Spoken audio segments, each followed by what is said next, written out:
Powered by the Montana Television Network. This is the 5:30 News on KPAX, Montana's news leader. Good evening, I'm Dennis Bragg. Jill is on assignment this afternoon. Students across northwest Montana stay home from school today as classes were canceled due to what is being called a threat. That threat began last night in Columbia Falls, spreading to other schools across the valley via text and email. Now there are persons of interest in the case, as MTN's Nicole Miller reports. Most schools throughout the Flathead Valley were closed Thursday due to electronic threats sent by text or email. Flathead County Superintendent of Schools Jack Egensberger says he's aware of 5 districts receiving direct threats.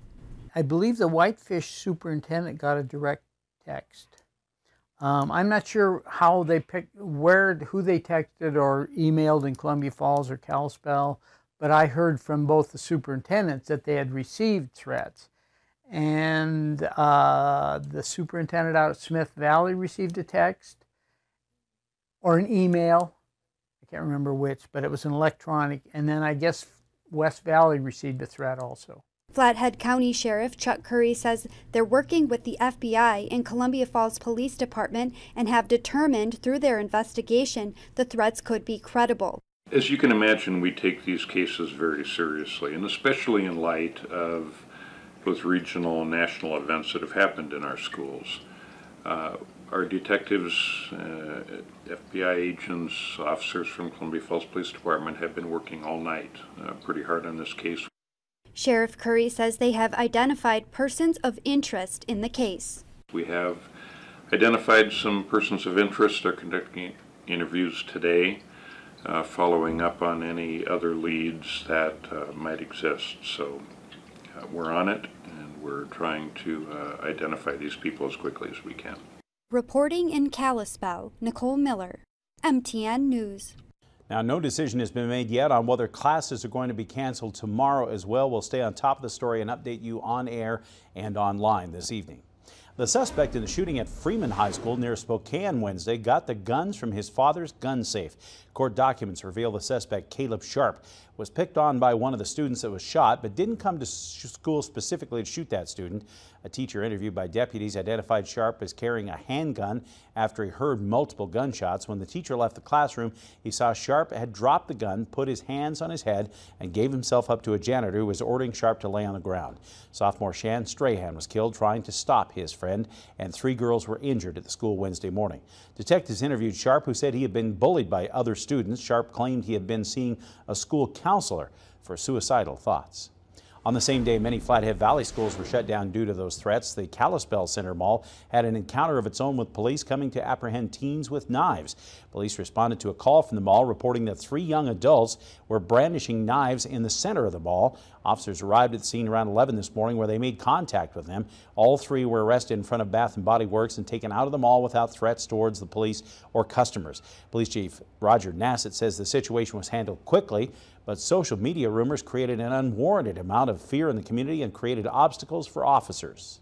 Since last night, when we started investigating the initial threats that came into the school district, we've had several things that have been blown out of proportion on social media, and right now it's really being a major detriment to our investigation with the school situation. Plus we're finding ourselves kind of chasing our tail, per se, looking for these things that are going out on social media that aren't actually occurring. Nassett says the Kalispell City Police Department will always announce the correct information on major crimes on its Facebook page, and people should depend on that instead of listening to rumors. Well, turning now to weather, we're finally taking a fall-like system for the Northern Rockies, talking about it with valley rain, mountain snow, and we're getting that up there, and much cooler temperatures. Our Storm Tracker weather team says, well, this may not be the fire season ending system. That's around the corner. It's definitely going to help out a lot. Let's check in now with Russ. Oh, first off, let's take a look at this Rogers Pass view north, the area north of Helena this afternoon. National Weather Service has issued a winter storm warning, the first of the season for the mountains of Montana, for elevations above 5,500 feet until noon Saturday. That means significant snow is expected, which could make travel a little dicey at times. Now let's toss it over to Russ Thomas for more on what to expect as we close out the week. Russ? Yeah, on Monday we saw a lot of 90s around western Montana. Now we're looking at snow in the higher elevations, and boy, it has a definite chill in the air out there. Winter storm warning, as mentioned, is in effect. Now it's actually 5,000 to 6,000 feet that we have a trace to 2 inches of snowfall, and then above 6,000 feet, 3 inches all the way to 8 inches plus. You see this broad area shaded in pink. This does include Bitterroot, Sapphire, Blackfoot region, as well as the Sealy Swan region. You head a little bit farther north, we are finding a winter weather advisory along the glacier and the divide. We'll have your complete forecast coming up in just a few minutes. Thank you very much, Russ. And in other news, we are still talking about fires, even with the cooler weather that's been moving in on us. And we are talking about, of course, 5 pieces of equipment being destroyed during a burnout operation at the Highway 200 complex fires. That was on Tuesday. Heavy equipment was being used on the south side of the Sheep Gap fire up in that Swamp Creek area west of Plains. They were working on a shaded fuel break. As the afternoon went along, the temperature and wind began to increase, relative humidity dropped, and the fire became very active. Because of the low fuel moisture and poor humidity recovery from the night before, the fire began to burn very rapidly. Those conditions made it unsafe for firefighters and equipment operators to remain, so they had to abandon the operation and retreat to safety, leaving that fire equipment behind. But because of that decision, no injuries were reported. There will be a public meeting tonight regarding the Highway 200 complex fires. That's going to be in the Plains High School gym. It starts at 7 p.m. Meanwhile, evacuation orders and warnings remain in effect in and around the west side of Glacier as the Sprague fire has now grown to nearly 16,000 acres. Fire managers report the blaze grew to the north and southwest yesterday, but despite stronger shifting winds, the fire didn't make a new run. The evacuation order remains in place from the south end of Lake McDonald north to Logan Pass. That includes the North McDonald Road. The evacuation warning issued yesterday remains in place for the Apgar area, including Apgar Village and the campground, as well as portions of West Glacier. Meanwhile, the Canal Fire, which has been burning more than 100,000 acres in Waterton Lakes, is still considered out of control, and Parks Canada says it could be weeks before Waterton can reopen to visitors. A mandatory evacuation order in the Moose Lake area near the 62,000-acre Myers Fire is being lifted. However, the Frog Pond area is still under a mandatory evacuation order, while the Billy Springer Memorial and Bonanza subdivisions remain under evacuation warnings. There's also still an evacuation warning in effect on the East Fork of the Bitterroot area in Ravalli County. Now, with the end of fire season fast approaching, Agriculture Secretary Sonny Perdue is saying the wildfires this year are going to be the most expensive ever and that Congress needs to address the issue. At the end of the fiscal year, nationwide wildfire fighting costs, this is nationwide now, exceeded $2 billion.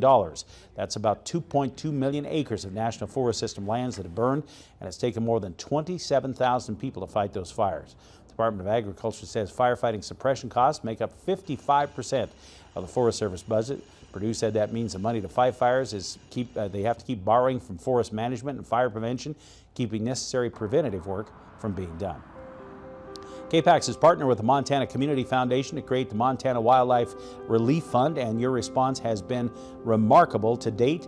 We've now had contributions coming in, and I'm proud to announce since the launch of the fundraiser on Monday, we've raised more than $48,000 in donation. Got more information up on our website at kpax.com and, of course, online on Facebook and our other social media accounts.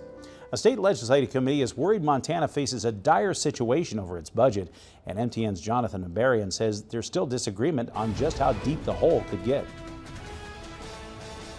The State Revenue and Transportation Interim Committee considered 2 key questions in its meeting Thursday morning. How did Montana's tax revenues fall so short of expectations, and will that issue continue in the coming years? A combination of lower than expected revenues and skyrocketing firefighting costs has left the state general fund balance far below initial estimates. Governor Steve Bullock's office says the balance has fallen enough to trigger mandatory 10% budget cuts for state agencies. I don't think that the gravity of the situation should be dismissed. Legislative fiscal analysts say the biggest reason for the lower revenues is individual income taxes, which fell $70 million below HJ2, the legislature's revenue estimate. Analysts say there is still a great deal of uncertainty in what the next 2 years will bring. They say it's still possible that a jump in tax revenues could bring the state close to the original projections. While I'm not advocating that HJ2 is the number anybody should use right now, I'm also advocating that you may not want to dismiss it entirely. But Bullock's budget director, Dan Villa, says economic conditions make it unlikely for the state to achieve that kind of growth. Is it possible? Yes. Is it plausible? Absolutely not. Villa says the initial budget estimates set unrealistic goals, and the state will have to make adjustments. What we're facing now is something that we will have to wrestle with over the long term. In the end, the committee members agreed the budget situation may be serious enough for the governor's office to make the proposed cuts. I don't think we heard from anybody who came to the microphone that the budget projections were anything other than what they are, which is a dire situation. In Helena, Jonathan Amberian, MTN News. Today's hearing focused only on the governor's revenue estimates, not on the proposed cuts. The Legislative Finance Committee will weigh in on those cuts in a meeting next month. Villa says Bullock will make a final decision on the cuts after receiving the committee's recommendations. Coming up after the break, meteorologist Russ Thomas is back to look at our cooler weather and, yes, snow falling in some of the mountains. Plus, online markets like Craigslist or eBay make shopping easier, but also are popular targets for scammers. Are you at risk? We'll have that story coming up on KPAX.